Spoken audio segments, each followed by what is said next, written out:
happens at exactly 3 a.m. It is not a gentle drift into consciousness. It is a snap. Your eyes fly open in the dark, and you feel a sudden sharp jolt in your chest, almost like someone just flipped a light switch inside your nervous system. You aren't just awake, you are startled. Your heart is beating faster than it should be, your chest feels tight, and a cold, invisible wave of anxiety is running right down your spine. You look at the clock, you sigh, and you try to close your eyes, but it's impossible.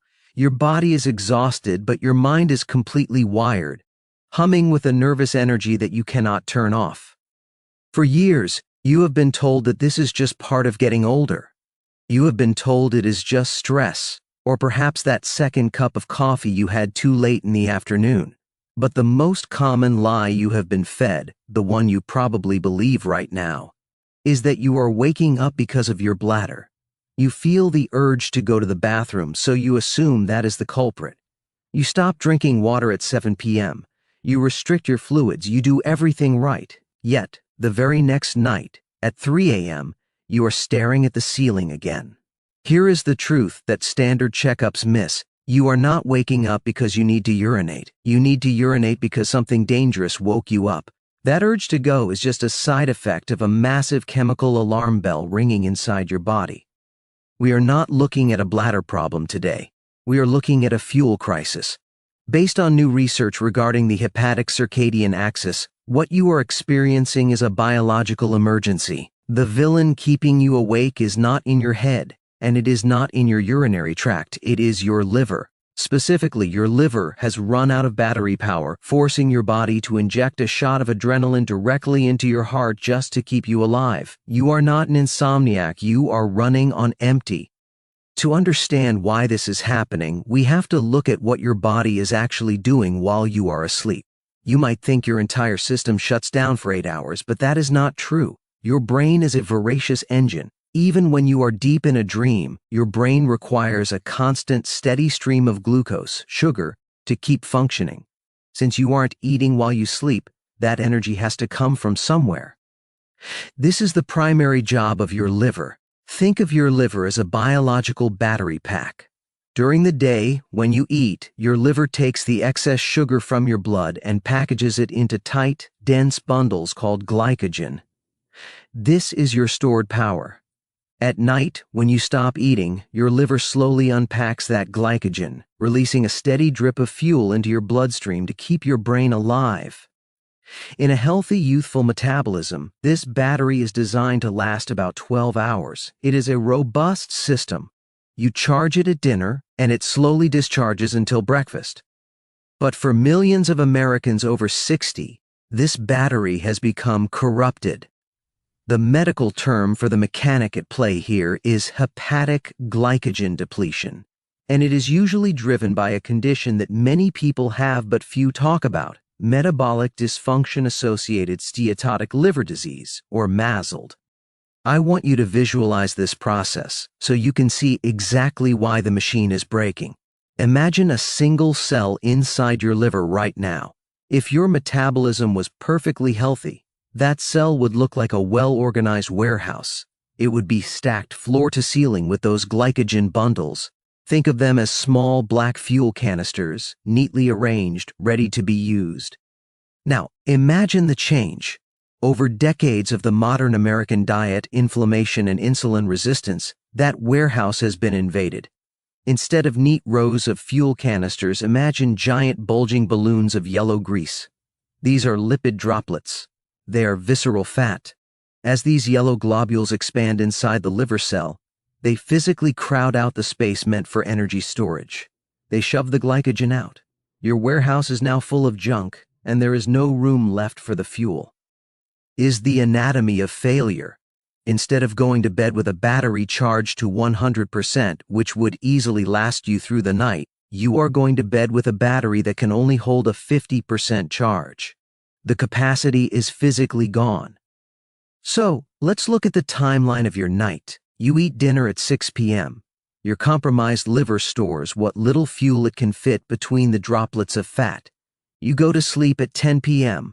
For the first few hours, everything is fine. The battery is draining normally. But because the tank is half the size it should be, you hit the red line way too early. By 3 a.m., the needle hits empty. This is the moment of crisis. Your brain is still demanding fuel, but the liver has nothing left to give. This creates a state called nocturnal hypoglycemia, low blood sugar in the middle of the night. If this were a car, the engine would just stall. But you are a human being. If your brain runs out of fuel, you die. So, your body cannot allow you to sleep through this. It has to take drastic measures to access emergency energy reserves.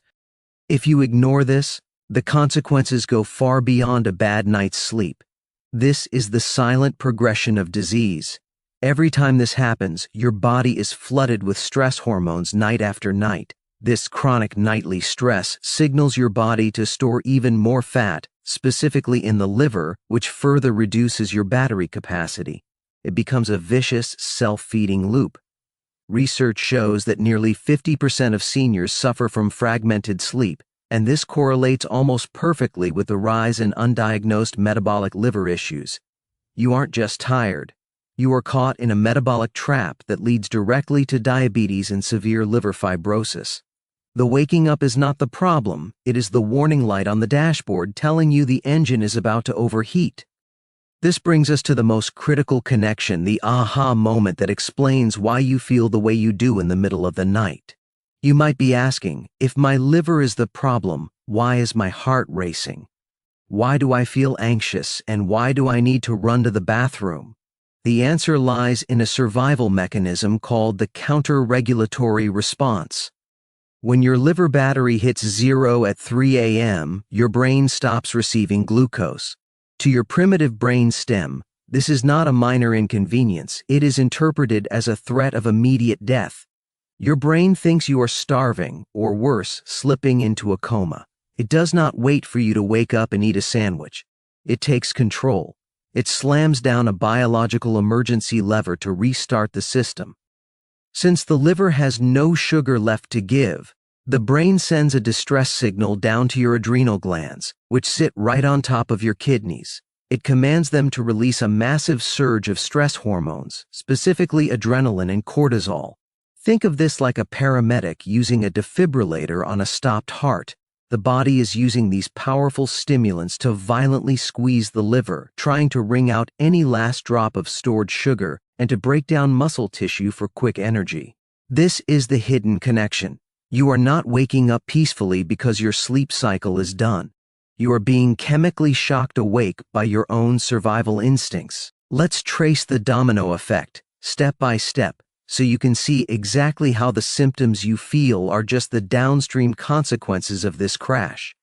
First, the root cause. Your fatty liver fails to provide fuel at 3 a.m. Second, the trigger. Your blood sugar drops below the safety threshold, usually around 70 milligrams per deciliter. Third, the rescue. Your adrenals pump adrenaline into your bloodstream. Now, look at what that adrenaline does to you. It hits your heart, causing that rapid pounding sensation. It hits your brain, creating that feeling of alertness and worry. You aren't anxious about your life. You are chemically anxious because your blood is full of fight or flight hormones. And finally, it hits your bladder. This is the part that tricks everyone. Adrenaline is a mobilization hormone. When your body enters a fight or flight state, one of its natural responses is to void the bladder to prepare for action. Furthermore, as you are jolted awake by the adrenaline, your brain suddenly becomes hyper-aware of every sensation in your body. You feel a slight pressure in your bladder, pressure you would have slept through if you were truly resting. And you interpret that as the cause of your waking. You think, I must have woken up because I have to pee, but you have it backward. The adrenaline woke you up first. The need to pee is just a side effect of the alarm. This understanding forces us to confront a dangerous myth that is prevalent in the health community right now.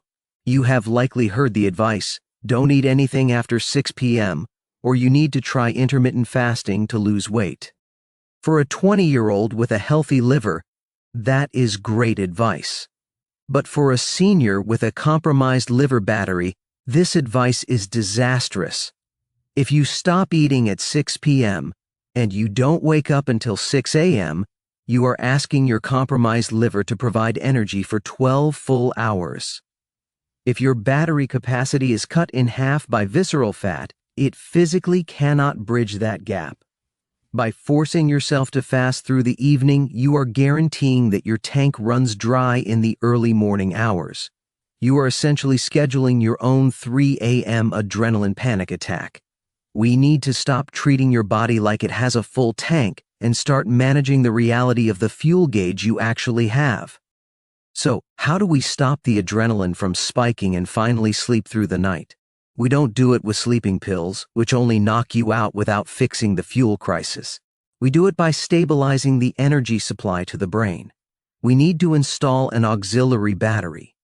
First, we have to clear the interference. There are two things you must stop doing immediately if you want to protect your liver's overnight capacity. Number one is the nightcap. Many people drink a glass of wine or whiskey to help them fall asleep. While it might help you drift off, alcohol is a metabolic disaster for the liver. It specifically blocks a process called gluconeogenesis, the liver's ability to create new glucose while you sleep. Drinking alcohol before bed is like cutting the wire to your backup generator just before a storm. You must stop the alcohol at least 4 hours before sleep. Number two is the high-carbohydrate dinner. If you eat a bowl of pasta or a sugary dessert at 7 p.m., you send your blood sugar skyrocketing. What goes up must come down. Your body releases a flood of insulin to bring that sugar down, but often it overcorrects, causing a crash right around, you guessed it, 3 a.m. This is called reactive hypoglycemia. You want a flat, steady line, not a roller coaster. Now, let's talk about the solution. The most effective, science-backed tool for nocturnal hypoglycemia is something surprisingly simple. It was originally discovered for diabetics, but it works miracles for the aging liver: uncooked cornstarch. I know that sounds strange, but hear me out.